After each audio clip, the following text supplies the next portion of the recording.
Look at these mosquito bites. What's it like to have the body of a 10-year-old boy? Have you had a nose job? No. Merry Christmas. Did you use one of these? I've heard of the Beverly Hills Gun Club.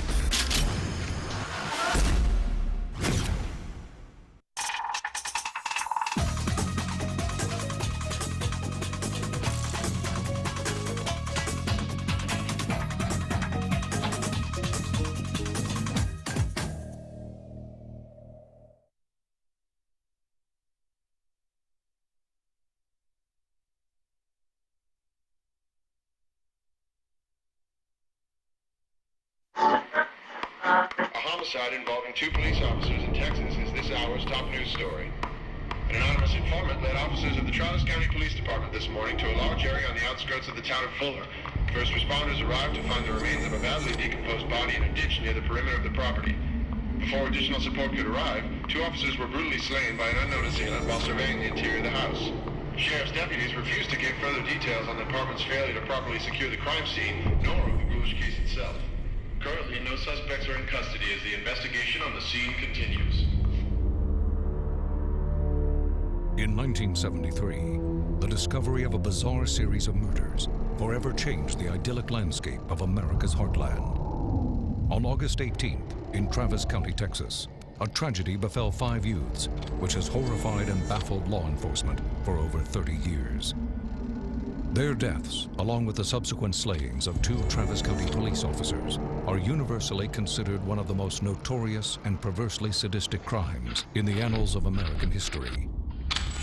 The Texas Chainsaw Massacre. Test. Okay, this is August 20th, 1973. The time is 3:47 p.m. Location is the Hewitt residence on Route 17. It's where victim 1 was found. Evidence recovered from the scene of these brutal slayings unlocked a virtual Pandora's box of the worst sort of human depravity since Jack the Ripper or Ed Gein.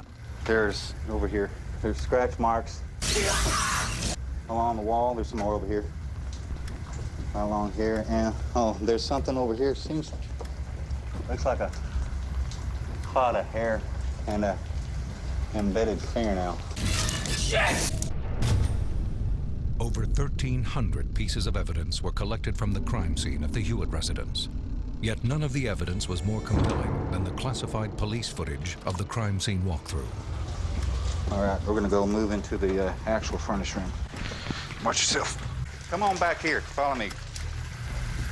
Please, stop! No! Please, The deaths of the 2 investigating officers ironically provided authorities with the only known image of Thomas Hewitt, the man they call Leatherface.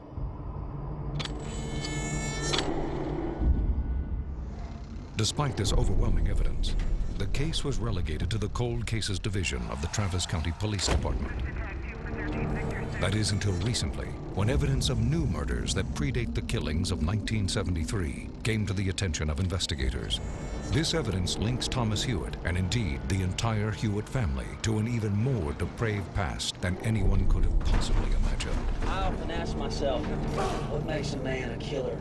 Criminologists have spent their entire careers asking the question, how does a man become a monster? How does a child evolve into a Thomas Hewitt? I know it's the mother who's responsible for the child's character. You raised that retard right. Me and you, we ain't taking this job right.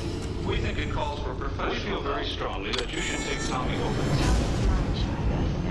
You can't have a creature like that around normal folks. Unfortunately, no understanding of the human psyche can truly explain the actions of the Hewitt family. I know you're kind. Nothing but cruelty and ridicule for my boy.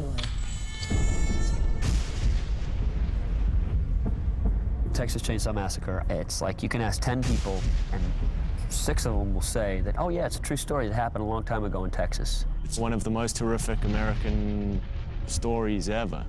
And it's like the granddaddy of horrific slasher. When it came out, it was shock value. It was just so in your face. It was shocking. That's why it was banned in many places. It was killed by critics, and you know, now you look back, it's always revisionist history where the critics now revere it. I'm from Texas, so if I'm gonna do a horror movie, it might as well be Texas Chainsaw Massacre, be a chance to be a part of Texas folklore. I just think people love freaking themselves out, and I think it's scarier because this stuff could actually really happen. I mean, there are people that are out of their minds that put people through hell. It's something that people associate with the pushing the horror envelope in terms of insanity. Other movies have pushed the envelope a bit, and we want to take the crown back and sort of push them back. This family has endured through adversity and pain. Comes a time when every boy becomes a man. After we finished shooting the first Chainsaw, the remake of the 1973 film, Brad and I and Michael sat down and we talked about the idea of making another one. We will never abandon the place of our birth. A lot of people come up to us and say, and we're talking about the family and what an amazing family, and how did that family end up like that? Thomas Brown, Hewitt, you get in here right now! We wanted to explain the family, their kind of whole hierarchy, how it worked. We wanted to explain the town, what was going on with the town, how the town was basically closing up and being abandoned. There's an irrationality to serial killers and to the Hewitt family, and finding out how this legend began is interesting to me. Look, you do something long enough, eventually you start to like it. As a fan of the first movie, I knew what I would have liked the prequel to answer, the questions it needed to answer. The plot is really about a family and how they became notorious serial killers. Got to get you cleaned up. We're gonna have company. You don't want to look dirty for company, do you? We always thought that it would be really compelling to show a really screwed up home and what goes on inside. And for me, the most bizarre thing is that these people don't think it's abnormal at all what they're doing. To them, it is absolutely normal. When you go through those doors, it's their rules and nothing else applies. And so that's why it's scary, because that can happen anywhere. You don't know what's behind your neighbor's door and what they're doing in their house. What's wrong with you fucking people?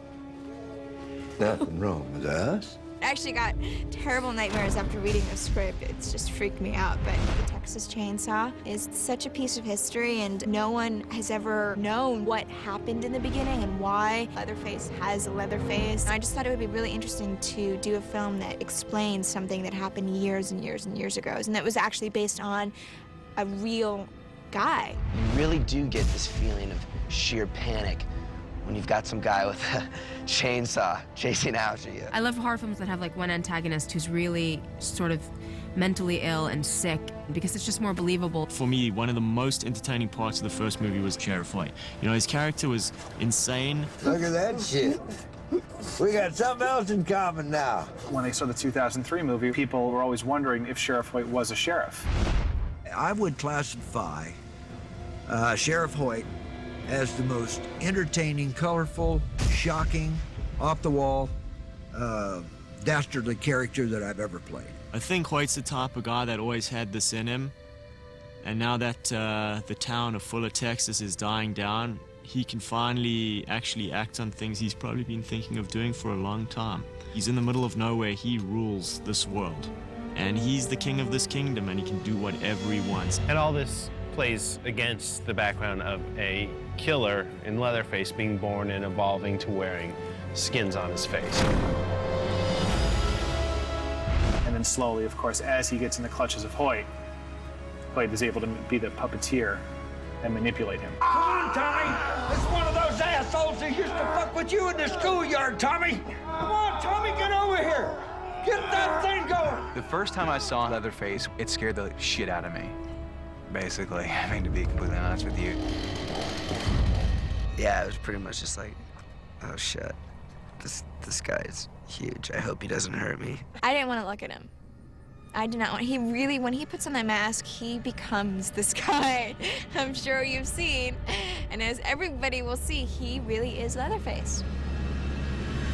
Tommy! It's important to show you the horror of the Texas Chainsaw Massacre. The movie needed to feel like the beginning of hell. This old place that we're using here for the Hewitt basement, the slaughterhouse, you walk inside that place and it's eerie and it's frightening and it's scary. and you get a certain ambiance from that. You get a certain feel just by walking through there. It is a spooky place, and it's creepy and it's desolate. It's just so vast. It's in the middle of nowhere. And I kept hearing stories about, like, ghost stories and certain people saw things. It is scary. There is something intangible. Andrew Form was up there. It was late at night, the lights were out, and he was standing in the room, and all of a sudden, he just started to feel this pressure on his ears. He wasn't sure what it was, but he said he knew that was the only time he knew for sure there was a ghost. When you walk into a house that is 150 years old, it feels different than a brand new house. So the house is the star of the movie in a lot of ways.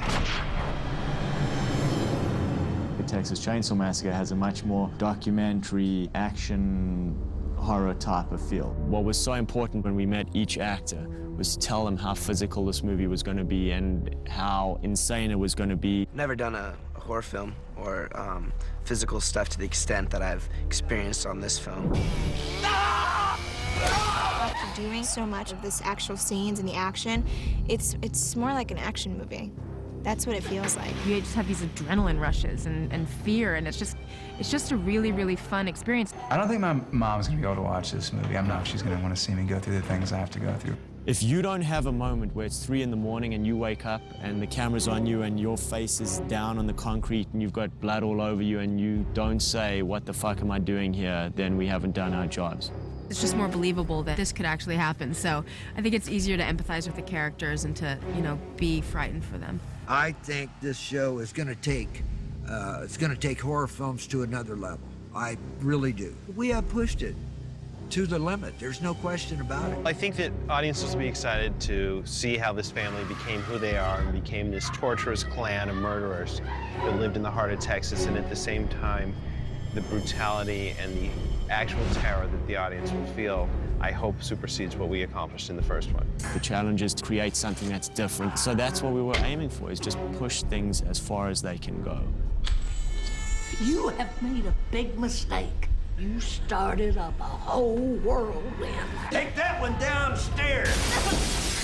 She's gonna tell them all what we done. Promise!